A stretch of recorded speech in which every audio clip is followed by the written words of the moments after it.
Covid ನಿಯಂತ್ರಣ ಹಿನ್ನೆಲೆಯಲ್ಲಿ KSRTC ಸಂಸ್ಥೆ ವಿನ್ಯಾಸಗೊಳಿಸಿದ ಸಾರಿಗೆ ಸುರಕ್ಷಾ ಐಸಿಯು ಬಸ್ಗೆ ಕ್ಷೇತ್ರ ಪೊಳಲಿ ಅವರಣದಲ್ಲಿ ಚಾಲನೆಯನ್ನ ನೀಡಲಾಯಿತು.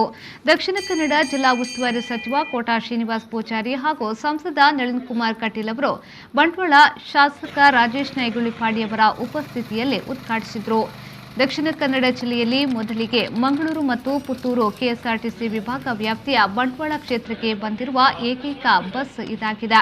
ಈ ಸಂದರ್ಭದಲ್ಲಿ ಧಾರ್ಮಿಕ ದತ್ತಿ ಇಲಾಖೆಯ ಆಯುಕ್ತೆ ರೋಹಿಣಿ ಸಿಂಧೂರಿ, ದಕ್ಷಿಣ ಕನ್ನಡ ಜಿಲ್ಲಾಧಿಕಾರಿ ರಾಜೇಂದ್ರ ಕೆವಿ, ಕೆಎಸ್ಆರ್ಟಿಸಿ ಪುತ್ತೂರು ವಿಭಾಗದ ನಿಯಂತ್ರಣಾಧಿಕಾರಿ ಜಯಕರ್ ಶೆಟ್ಟಿ, ಬಿಸಿ ರೋಡ್ ಘಟಕದ ವ್ಯವಸ್ಥಾಪಕ ಶ್ರೀಶಾ ಭಟ್, ಅಧಿಕಾರಿಗಳಾದ ರಮೇಶ್ ಭಟ್, ರವೀನಾ, ದೇವಸ್ಥಾನದ ಆನುವಂಶಿಕ ಆಡಳಿತ ಮುಕ್ತೇಸರಾದ ಡಾಕ್ಟರ್ ಮಂಜಯ್ಯ ಶೆಟ್ಟಿ ಮೊದಲಾದವರು ಈ ಸಂದರ್ಭ ಉಪಸ್ಥಿತರಿದ್ದರು.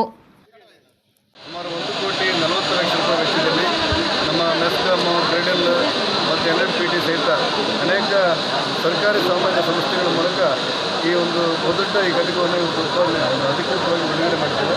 ಇದರಿಂದಾಗಿ ಇಡೀ ಬಂಟ್ವಾಳ ತಾಲೂಕಿನ ಎಲ್ಲ ಆಕ್ಸಿಜನ್ ಪೂರೈಕೆಗೆ ಪೂರ್ಣ ಪ್ರಮಾಣದ ಅವಕಾಶಗಳಾಗುತ್ತೆ.